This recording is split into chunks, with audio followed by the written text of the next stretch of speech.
Lettre V de Sénèque à Lucilius, de la philosophie d'ostentation et de la vraie philosophie. La crainte et l'espérance. Aujourd'hui, tu croises peut-être des gens qui veulent être différents à tout prix. Qui affichent leur souffrance, leur détachement, leur force intérieure, pour prouver qu'ils sont au-dessus de la mêlée. Mais est-ce cela, la vraie sagesse? Est-ce cela, la vraie philosophie? Sénèque, lui, dit non. Et il l'explique avec une clarté tranchante.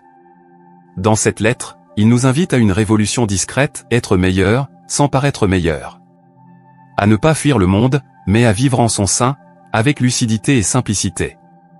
Et puis, dans une seconde partie bouleversante, il nous parle de deux émotions qui gouvernent nos vies, la peur et l'espérance. Deux chaînes d'apparence opposées, mais forgées dans le même feu.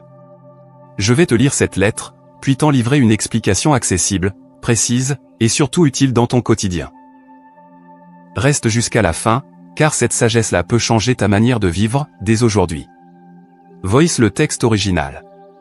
Opiniâtrement livré à l'étude et laissant tout le reste, tu ne travailles qu'à te rendre chaque jour meilleur, je t'en approuve et je m'en réjouis.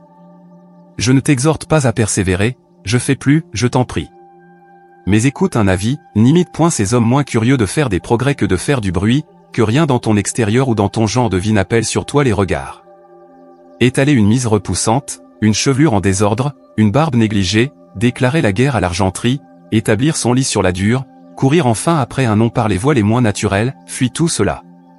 Ce titre de philosophe, si modestement qu'on le porte, est déjà bien assez impopulaire, que sera-ce, si nos habitudes nous retranchent du reste des hommes d'élaborent?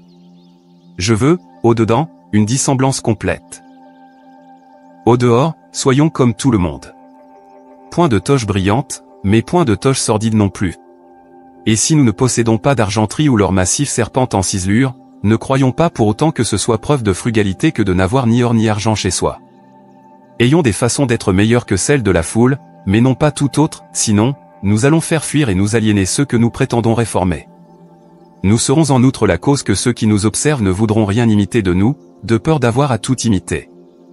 La philosophie a pour principe et pour drapeau le sens commun, l'amour des hommes, nous démentirons cette devise si nous faisons divorce avec les humains. Prenons garde, en cherchant l'admiration, de tomber dans le ridicule ou dans l'odieux. N'est-il pas vrai que notre but est de vivre selon la nature? Or, il est contre la nature de s'imposer des tortures physiques, d'avoir horreur de la plus simple toilette, d'affectionner la malpropreté et des mets, non seulement grossiers, mais qui répugnent au goût et à la vue. De même que rechercher les délicatesses de la table et de la sensualité, fuir des jouissances ordinaires et peu coûteuses et de la folie. La philosophie veut qu'on soit tempérant, non qu'on soit le bourreau de soi-même, et la tempérance n'exclut pas un certain après. Voici où j'aime que l'on s'arrête, je voudrais un milieu entre la vertu parfaite et les mœurs du siècle, et que chacun, tout en nous voyant plus haut que soi, se reconnût en nous. Qu'est-ce à dire? Ferons-nous donc comme tous les autres? Point de différence entre nous et le vulgaire? Il y en aura certes une grande, et qui nous examinera de près la sentira bien. Si l'on entre chez nous, que l'admiration soit plutôt pour le maître que pour les meubles. Il y a de la grandeur à se servir d'argile comme on se servirait d'argenterie, il n'y en a pas moins à se servir d'argenterie comme si c'était de l'argile. C'est faiblesse d'âme que de ne pouvoir supporter les richesses. Mais pour te faire participer encore à la petite aubaine de ce jour, j'ai lu chez Hécaton, l'un des nôtres, que la mort des désirs profite aussi comme remède à la peur. Tu cesseras de craindre, dit-il, si tu as cessé d'espérer. Tu demandes comment deux choses si opposées peuvent aller ensemble? Eh bien, oui, cher Lucilius, en apparence divisées, elles sont étroitement unies. Tout comme la même chaîne attache le soldat à son prisonnier, ainsi ces affections si dissemblables marchent de compagnie, après l'espérance, la crainte. Je ne m'étonne pas qu'il en aille ainsi, toutes deux sont filles de l'incertitude, toutes deux vivent dans l'attente, dans le souci de ce qui va advenir. Mais ce qui surtout les fait naître, c'est qu'on ne s'arrange pas du présent, c'est qu'on projette ses pensées bien au loin dans l'avenir. Ainsi, la prévoyance, l'un de nos plus grands biens sur cette terre, s'est transformée en mal. L'animal voit le danger et le fuit, le danger s'éloigne, sa sécurité renaît. Nous, l'avenir nous torture autant que le passé. Que de choses salutaires à l'homme deviennent pour lui des poisons.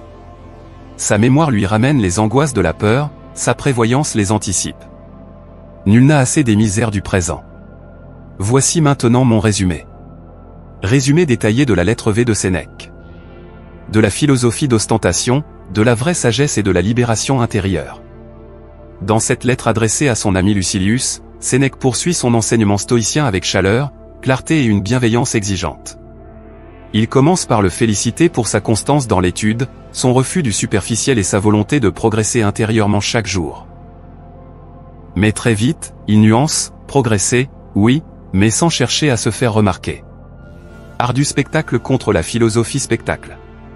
Sénèque met en garde Lucilius contre un piège insidieux, celui de l'ostentation morale, cette manière de se faire passer pour un philosophe par des signes extérieurs exagérés. Il critique les comportements qui visent à se distinguer du commun des mortels non pas par la vertu, mais par une forme de théâtre moral, vêtements négligés, barbe broussailleuse, rejet ostentatoire du confort, abstinence excessive. Pour Sénèque, tout cela n'est qu'une forme subtile d'orgueil. L'homme sage ne cherche pas à impressionner par son apparence, mais à se transformer intérieurement. Le vrai philosophe ne fuit pas les hommes, il vit parmi eux, il leur ressemble à l'extérieur mais se distingue par la profondeur de son être. Il ne s'isole pas dans des habitudes bizarres ou provocantes, au contraire, il reste sobre, modéré, mesuré et donc accessible. L'enseignement clé ici. La vertu authentique et discrète. Elle n'a pas besoin de décor. C'est à l'intérieur que le vrai combat se mène. Balance, équilibre, simplicité et sagesse. Sénèque appelle à un juste milieu entre luxe ostentatoire et austérité ridicule. Il dénonce aussi bien l'avidité que le rejet affecté des plaisirs simples. Boire dans une coupe d'argile n'est pas plus noble que boire dans une coupe d'argent, si cela devient un sujet de vanité. L'essentiel est d'être libre de toute dépendance, y compris celle de l'ascétisme ostentatoire. La vraie grandeur est dans la simplicité choisie, non subie ni exhibée. Le philosophe doit être comme une lumière discrète, éclairer ceux qui s'approchent, sans éblouir ni brûler.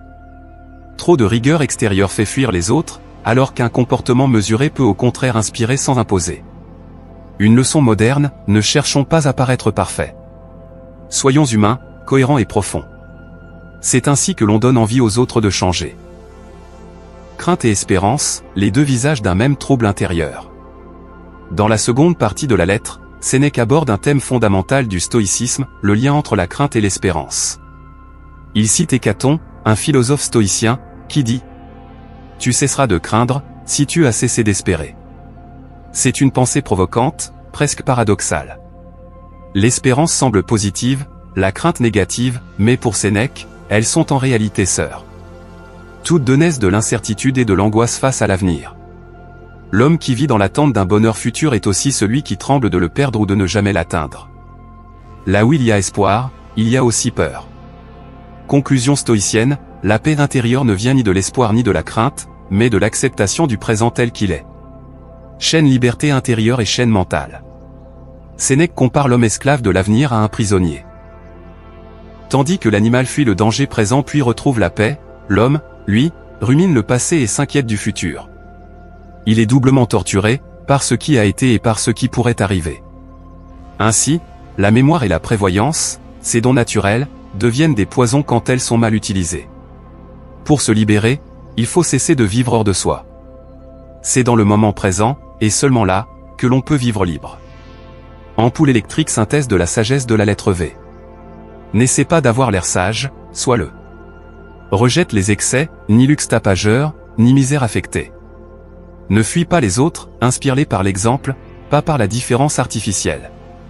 Ne vis pas dans l'attente de demain ou dans le regret d'hier, maîtrise ton esprit, reviens au présent. L'homme libre n'est ni poussé par l'espérance, ni retenu par la peur, il vit en paix avec le destin. Et vous, pensez-vous qu'il soit vraiment possible de se libérer de la peur en renonçant à l'espérance ? Avez-vous déjà ressenti que l'anticipation, qu'elle soit positive ou négative, vous éloignait de la paix intérieure ? Partagez votre point de vue en commentaire, je lirai vos réponses avec attention. Prenez bien soin de vous et n'oubliez de vous abonner massivement pour me soutenir. Merci.